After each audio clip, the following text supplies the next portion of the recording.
as an example, let's express this integral as an integral over a surface. Okay, the integral is of the form m dx plus n dy plus p dz.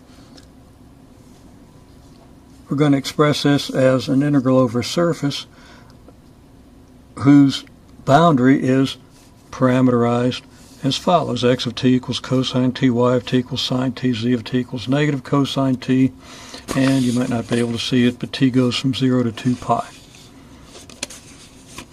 Now, we don't know what the surface is. All we know is the boundary of the surface, which means that once we see where the boundary of this surface is, where we see what this curve is, we hope that we can express the region enclosed by C as a plane region, so that we can easily do the integral of curl f dot n.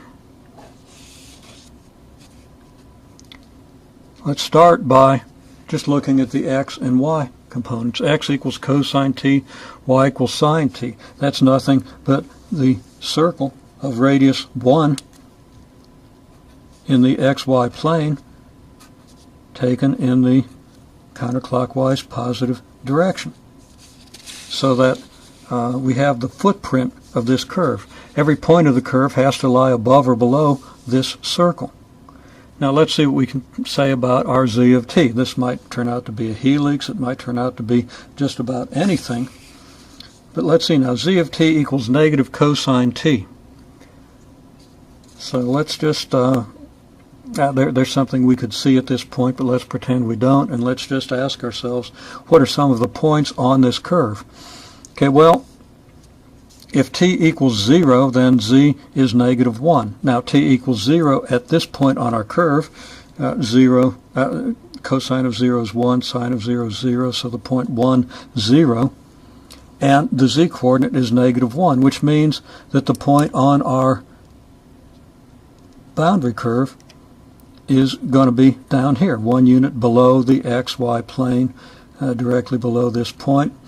And if t was equal to pi, we'd come around here, and the cosine would be negative 1, and then z would equal negative x, which would equal 1, and that would give us a point here.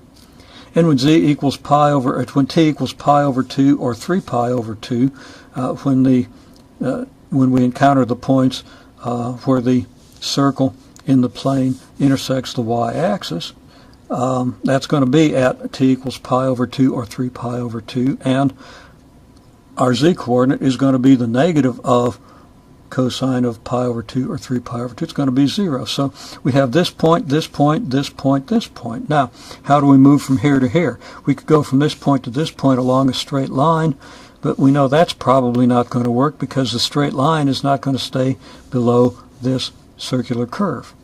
So somehow we're going to have to circle around as we go from this point to this point, and then up to this point, and then we got to circle back down here and back down here. That suggests an ellipse rotated with respect to the xy plane, with vertices here and here, and also here and here. Now, I don't know how much sense this sketch makes. I'll try to make more sense out of it, but it could be that in the process I'll end up making less sense. But let's find out. Okay, the xy plane gives us the circle of radius 1. As a matter of fact, then all of our z points have to lie above or below that circle, meaning all of the points of this curve here have to lie on this cylinder above and below the unit circle in the xy plane. So I've sketched that cylinder and labeled it. This is the cylinder. I'm not sure I've really drawn an arrow to it, but right here's the cylinder. X equal cosine t, y equals sine t, 0 less than or equal to t less than or equal to 2 pi, corresponding to our x and y parameterization. Okay? Now, our z of t equals negative cosine t, meaning that z equals negative x. So what I'm going to say is that and I wrote this wrong. I wrote that as z equals x. Let's see if we can get a negative sign in there. Okay, the plane z equals negative x because, of course, our z coordinate is equal to the negative of our x coordinate. And I've tried to indicate that plane by the sketch in whatever this color is. It's not exactly red, but it's kind of reddish. Okay. Now, where does this plane intersect the cylinder? We've got a cylinder coming straight up and down. We've got a plane like this. Well, of course, the plane intersects the cylinder at the point 1 unit below here, intersects here, intersects at a point 1 unit above this point and at this point, and that intersection then is going to be the ellipse that runs along the curve. And we could prove that this is an ellipse, but this ellipse is oriented 45 degrees with respect to the xy plane, and that's going to be our boundary curve. So here's our curve C. It goes around like this.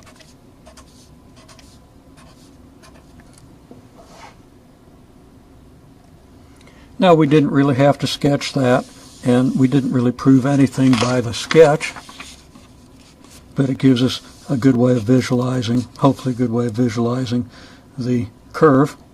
We could have just said our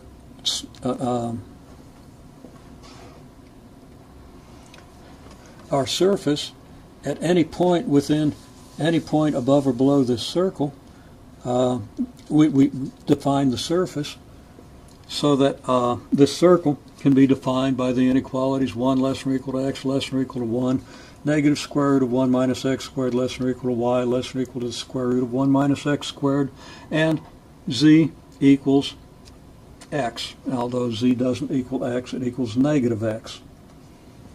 So let's make that correction.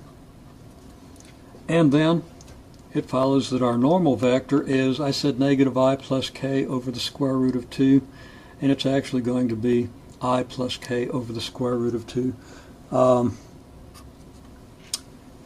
For example, we can find that if z equals negative x, then z plus x equals 0, making this surface a level curve of the function z plus x, gradient being I plus k. And then we divide that by the magnitude of the gradient to get the unit normal. That magnitude is clearly square root of 2. So we have normal vector I plus k over the square root of 2. That's the normal vector for the surface, for any point on this surface.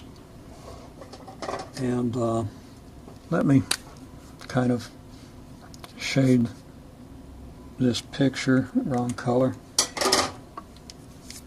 Kind of shade the picture with horizontal and with segments parallel to our plane x equals z. Z equals negative x, to indicate that this is a plane region.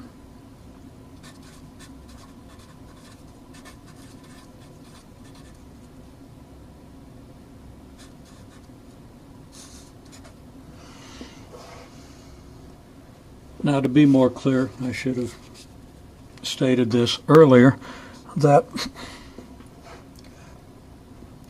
following our principle that we talked about before, if we can use a plane region, we probably should. Okay, the plane region is going to be much easier to parameterize, and we've seen that. So we're going to define our surface S as the plane region bounded by this ellipse.